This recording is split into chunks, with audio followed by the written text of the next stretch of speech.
Here we are. Has many problems. The first thing I did, which all the covers are not back on yet, obviously, but I put the metal valve cover conversion on this. And down here we have our plastic valve cover, 90,000 miles. It definitely had a crack in it. And you know how it runs. Anybody who owns a BMW knows the Achilles heel of all this stuff is plastic valve cover. Other than that, we tended to a few other things in here. I'll put a link for this valve cover in the description if I could find a link for it. This is by no means a sponsored video for this. Vader Solutions is a company. I just want to put that down there because I know a lot of you guys are going to be asking about that. And it's very thick too. It's not real cheap and thin. It was basically a factory fit. The hard lines were a little hard to get over there. It was slightly different, but a little bit of tweaking with those and everything fits fine. We had JB Weld, if you remember. The shop's an absolute wreck right now. Had JB Weld over the boost pipes on this. We got a new one of those on. That is actually on right here. I need to wipe the junkyard tax off. We just got a factory one for it. This one has JB Weld on it too, but the guy fumbled the order on it, so we're still waiting on that. I just put it back on so I could start and run it to check the transmission fluid.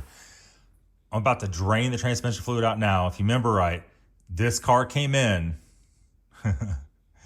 I'll just explain to you. You can see the valve cover, the old valve cover is leaking on the floor. So this thing came in. I told the owner, let's back out the fill plug a little bit on the transmission.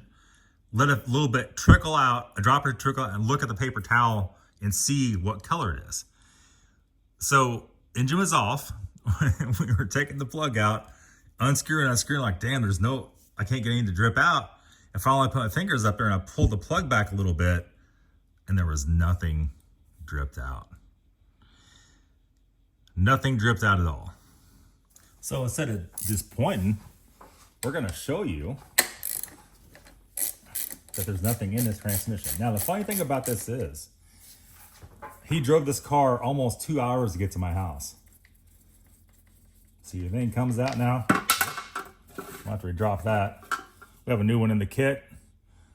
The car is not running. There should be 3 or 4 quarts above this level when the car is not running. There's nothing. All right. If only there was a way to look down in that hole and see what's in there. But at last, there is an option. There is an option to look down the transmission and look around. This is the DXZtoz camera, and there's a little something different about this camera. It comes with the USB-C charger. It comes with all these little different ends, even a little mirror to look backwards. However, you won't be using this with this camera or anything else, more than likely. Has little lens wipes, all this kind of stuff in here. Interesting little setup, because it comes with a nice soft case. If you notice, this end looks weird on here. It's like, why does the end look weird? And you could actually bend it back and forth, do whatever you want. But this camera, turn it on here. It has a 5-inch dual screen, has 2 cameras, what they call snake camera. It has a little trick up its sleeve though. A little trick, nothing, I'm turning this light off. You've not seen before, and watch this. Oh hell. Oh hell. And watch this. You can put down your cylinder and look all the way back up towards the valves. What we're gonna use this for today is looking in a transmission. Now I'm acting like I didn't already look in there with this. I already did. That's why this thing's out of the case. Crazy camera. It records. You can also look, let me see, how was it here? You look up and down. That was record and play. There's all kinds of different buttons here. You could zoom if you can't see something good enough. And of course, you got your light. 1, 2, 3 different settings on the light. But the trick is, we can look in this transmission and see what's in there. Let's go back to that. Let's have a look. I'm going to show you what I found. So let me recap just a little bit here. This car drove 2 hours to get to my house. Interstate, 2-lane roads, all this stuff. And whenever you go look in here, I'm gonna try to get in there and show you. And try to roll.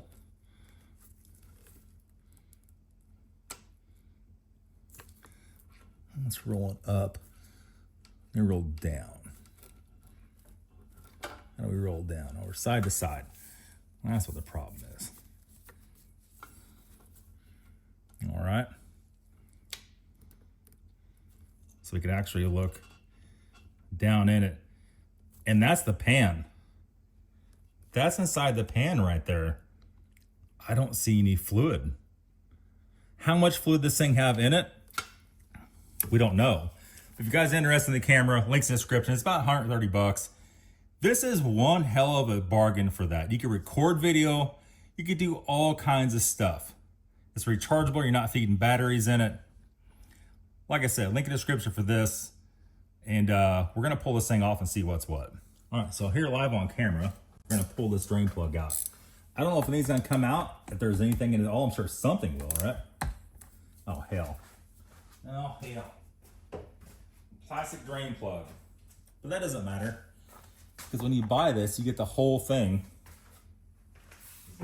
Next size up. You get the whole entire pan with the filter installed.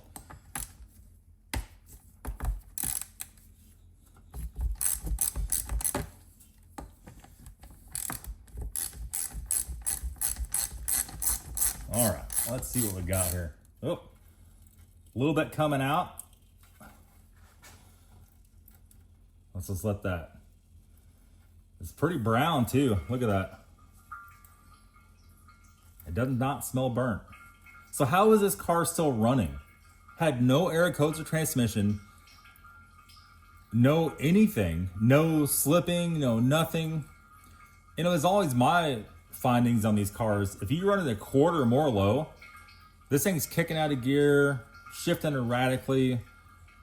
It's definitely the factory fluid though. And we're not going to put the factory fluid back in. I'll show you why here in a little bit. So how much extra came out of it right now? So far, maybe a quarter of a quart, maybe. I know if I stick my hand in that, it's going to just be a total freaking mess. Let's just go for it.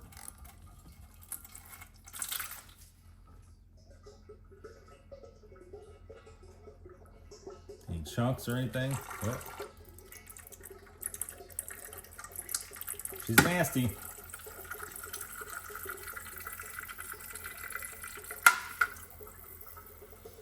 Right away, it came out in full stream for a couple seconds. And then it already broke up into a bunch of little streams, meaning it's not, it's just trickling out.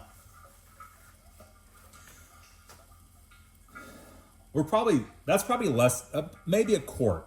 We're gonna give it and say a quart at the absolute most. So let's get this pan pulled off of here. I'm curious to see these magnets. I'm gonna show you what we're gonna fill it up with instead of the factory orange fluid. All right, so you have to excuse my messy workbench. So here we have a factory ZF pan. The real deal. Link in the description for this. I know link after link after link. This is important stuff though. It comes with the new bolts. This pan and filter is all together. This is like $80-ish. Put a little scope up there so I don't get that messed up. Now, we're gonna put one more link in here because if you don't want to take this cross member out to change this pan, you're gonna need a little special tool. You can see here, you're like, oh, you old man, how'd you get that out of there? I take my cross member out, and if this was not four-wheel drive, if it's four-wheel drive, it's even a bigger deal. There's a little tool you gotta buy, which is right here, a little $20 kit. And how this works is this little guy comes out of here like that. And this is a reversible ratchet. Has a little flip right there. Just a cheap little ratchet. However, if you're working on many things, even on this N55, some of the wiring harness stuff back by the firewall, some of the sunroof, if you're working on the sunroof, and if you're working on the transmission filter, having all these interchangeable bits is nice. It's not the kind of tool you could put a huge amount of torque on. Eventually you'd break the bit, I guess, or the ratchet. But this thing has saved my butt so many damn times. Link in the description for this and for the pan. So if you're watching this, doing this job, you're not totally screwed. And you can see all the bolts are out over that cross member. And we'll finger this one out by hand. I've left 3 bolts in the actual pan. 4 bolts, maybe. Yep, 1 there. And we're gonna break that one loose yet. And we'll just leave enough bolts in to keep it up there so we can let it down when everything's ready to come down. All right, so let's go to power ratchet. We're gonna let this side down first.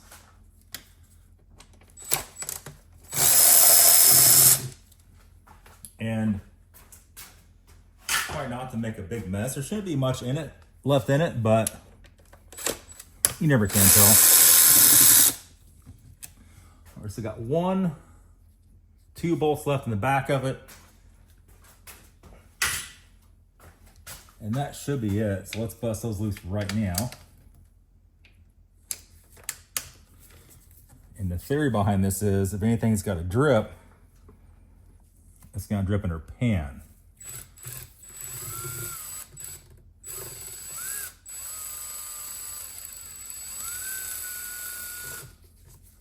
Like I said, I'm pretty sure we're good, but you can't get too hasty with this stuff because you will be wearing it. I'm just gonna drop that thing. Sound like a car wreck when I drop that. We're gonna let that drip out a little bit. There's about 1/4 quart in there.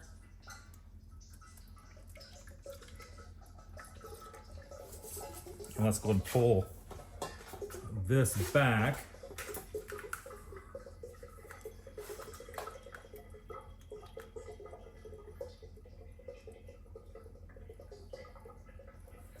And let's see what we got here on the magnets. Well, that's not really gonna work out too good. Put that on the floor. So here's our magnets. Not a lot of stuff. The usual amount of schmutz on there. A little bit right there. I mean, there's nothing abnormal in here at all. There's no chunks. A couple air bubbles and that's it. Well, no, I sure hope this thing starts up and runs and functions after this. Is this our factory pan? This is, I can't read that. Made in Germany. It appears to be the factory pan. So 90,000 miles, no change. And we're thinking it lost all the fluid whenever it got hit. And right there is the transmission cooler. You can see where the line's going. And this thing had a new subframe and everything. So that definitely got smacked and got destroyed in the accident. Probably pumped all the fluid up. All right, so new pan is on. It's like a 5-minute deal, those little tools. You just zip those bolts right in there. It's no issue at all. Super easy, and by buying a factory pan, you know it's actually going to work. Look at the oil on the downpipe from the old valve cover. I gotta wipe that. I gotta spray and wipe that off for him. It's gonna stink like hell if we don't. Anyhow, we're ready to fill up. We still gotta look this up and see what this is. That's not touching that. I'm gonna make sure. It looks like somebody's turned all the way out. We're gonna have to do a little investigation on with that. But we're not using the factory fluid. We're using this stuff. And let me tell you why. For everybody's on there, oh, you gotta use factory fluid. Well, no, you don't. So we use this in all the ZF boxes. And a lot of the older BMW, GM, Euro GM boxes. And the reason why that is, this is not a, what they call orange fluid point, to where you used to be able to buy this at Walmart for 17 bucks for a jug. It comes in 1 gallon, not 5-quart jugs. So you can see right there. Used to be 17 bucks for this. Now it's almost 26, and it's hard to find. Every time you go to buy it, it's almost sold out. You could buy this at the auto parts store. This at the auto parts store will cost you 35 to 40 bucks. The same thing Walmart has for 25. So I got 2 jugs of this. It's fully synthetic. This is Max Life multi-vehicle. And pretty much anything besides a dual clutch or a CVT, this will work in. And this is really thick, really smelly, really good stuff. And this will make this thing shift like brand new. It's not near as thin as the factory fluid is. And in a higher mileage car, that, my friends, is what you want. Now, here's the problem. To get all the old fluid out of this car, this kind of needs to be changed twice. We're already 50 bucks in the fluid. We got to figure out if this transmission is going to function or not. First of all, it drove in here fine. We guesstimated about a quart and a half of fluid left. And, you know, a lot of that's when you pull the filter out, it then releases a lot more fluid. So we had that much. How much is in the actual pan? I would say less than a half a quart. So by some quick math, the refill on this is in between 7 and 8 quarts. If you do the pan, if you only change it, it's quite a bit less. And don't do the pan filter. The total fill, if you had the torque converter empty, is probably what? I'm just guessing, probably 12 to 14. So by the pan change on this, this should take 7 to 8 quarts. We took about a quart and a half, or probably, let's say, safe guesstimate, 5 to 6 quarts low. 6 quarts low would be probably what it actually was. How did this not smoke this transmission? Nobody knows. Nobody knows at this point. So what we're going to do, we're going to get our pump and we're going to fill the hooks in the hole. We're going to put, it'll hold about 3.5 quarts with the engine off. Then what we got to do on the fill procedure on almost everything, you got to go start the engine. You'll start the engine, and as the engine's running, you have to keep pumping. You cannot completely fill it. You have to keep pumping until it comes out, which is going to be about another 4 quarts. You end up about 7 quarts. Three or so with it off, 3.5, 4 with it running. It'll start spilling out the hole. I made videos on this 1,000 times before. I'm not going to do it on this one. Once it starts spilling out the hole, you got to make sure the temperature on the engine is all the way up temperature. A little more will spill out. Then you put the plug in and you're done. Do not shut the engine off before you put the plug in. You will have about 4 quarts of transmission fluid on the floor. What transmission is this, y'all are asking? This is the old, if I get the focus. Focus? Maybe? 6 HP 45 is what this is. And this goes to the same almost every ZF transmission known to man. This is the fill procedure. Audi, all the Audi stuff, which is also ZF. Volkswagen, which is also ZF. Mercedes, almost everything does not have a dipstick, gets a drain and refill just like this. All right, so here we are up and running. The bad part about this car, this fan does not fit right at all. The whole front's a little bit out of whack from the accident. But the transmission took about 6.5 quarts, which is a little low compared to what I thought it would take. We're just gonna take it for a drive once. We don't have the filters in, but we got everything else in. We don't have the pipe coming from that to here, but we're good enough to go take it for a short drive. I wanna see if the transmission is gonna shift right. I do see a potential boost problem where that plugs into, the boost line plugs into the intercooler on the bottom. Let me go drive it first, see where we're at with this. All right, so it's the next day. I filled up the transmission. It only took about 6.5 quarts. There was about a quart and a quarter. I think I told you guys that. I gotta put the filter housings back in this thing. Let me zoom out a little bit. That's a little too close. Put the filter housings back in, all little bits on the front. Everything seems to function correctly. I feel like this thing has a lot of other issues. Now, to recap, if you don't remember, this is basically a X5 S drive. And what had happened, this thing gotten wrecked, and somebody took, we believe, the doors, the fenders, the wheels, probably the brakes, the seats,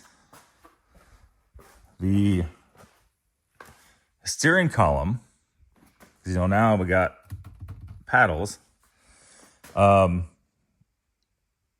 steering wheel, obviously, and many other things in the X5M. Now, what problems we have right now? We have issues with this thing recognizing all the functions on the mirrors, all the functions on the doors, all the functions on the headlights. The headlights are also from the X5M. And we have some ill fitment issues up here because these stubs were bent up real bad. And SRS airbag lights for all the passenger side. It's not showing it has any of the passenger side airbags in it. It's not recognizing the seats properly. And I went through with our K8. This is a pretty firm tool, but I think what our problem is, I can reset stuff, but it's not recognizing a lot of stuff. Like it's just not there, and it may not be there. The SRS module is one of those things. But if it's been wrecked and it has a factory module and it blew it, that needs to be replaced. But then you don't have all the factory parts in the car. So which one do you replace it with? The X5M module, which you don't know the part number of, or the one it has, which is just the regular X5 module. In the same way with the mirrors, I would venture to say if we took these mirrors off, there's plugs that aren't being used, or where it goes to the door I didn't even look and see if it might mess with the door plug or not. This thing is a electrical mess for sure. If somebody's had that apart, you could tell. So this may have to go somewhere else to get this stuff done. I don't know who will do this. Who will do this? Dealership is not going to touch it. Dealership's going to say, oh, you got half of another car bolted on this thing? Oh, you can just piss right off. If they would touch it, I couldn't even imagine the cost. We have a couple other people somewhat locally that may be able to help with this. But you can't, it's just like, where do you even start? So what we are going to fix here for sure is we're waiting on this last boost pipe. I put the factory one on it that was JB welded just to get it running again. We got a whole set of control arms there to put on. Look at the state of this place. This has to be cleaned today. I can't find tools anymore. It's a total mess. Control arms and the e-brake does not work. Something's wrong with that little box in the back. There's a new one of those coming. So we'll fix those two things. But the rest of this nightmare, this might have to go to somebody else that has e-system to maybe do this. But it's just like, where do you start with this? Where do you start and where does it end? If it was one thing, you kind of look it up, try to figure it out, you could probably get it fixed. But it's like half the car. It's like half the car is from a different car. And everybody knows BMWs don't like that at freaking all. So the transmission is shifting fine. That's the biggest thing that my job was. To change the valve cover, change the control arms, fix the e-brake. And whatever else little stuff we get figured out. There's also something going with the hatch too. It is not recognizing the hatch correctly. The hatch only works the remote and not with any of the buttons. So I don't know if that's also a programming problem or what. All I could do with this bad boy is go in and redo the coding on the modules, but I can only redo it to, I guess you have to retrofit stuff, but we don't even know if we even have the plugs or even the ECUs hooked to the stuff to even do that on this. It's a whole nightmare. But this is a typical auction car. You buy a car from the auction, you see these a lot. They buy one that's different in the back, one that's different in the front, they put it together to make one good car. Back in the 90s, that might have worked out. In today's cars, that's a no-go big time. The car will never be the same. That's what we're experiencing with this. And to make it worse, every day that goes by, there's people calling me wanting to work on their cars, Range Rovers, BMWs, Mercedes stuff. It's just stacking up. And it's like, man, that's the bad part about having one lift in your shop. You take something apart on your lift, you're done for a little while. You're waiting on parts that'll tie up your lift and shut down any kind of other stuff you got to do. And that's where we're kind of at with this. So we'll see how it goes. Like I said, check out the scope. We love the scope. That's a crazy tool, especially looking at cylinders, looking at valves, looking at your transmission, any kind of area you can't get to. I'll put all these links in the description for that transmission pan, the pan filter for the actual ZF one, which you have to get. You can't get the Chinese one. And then the little tool set that we use on the regular basis here for $20. So it is what it is. I'm going to keep going on this, try to get this actually done. We got some really cool stuff coming in. We got to make room for. Thanks for watching, guys.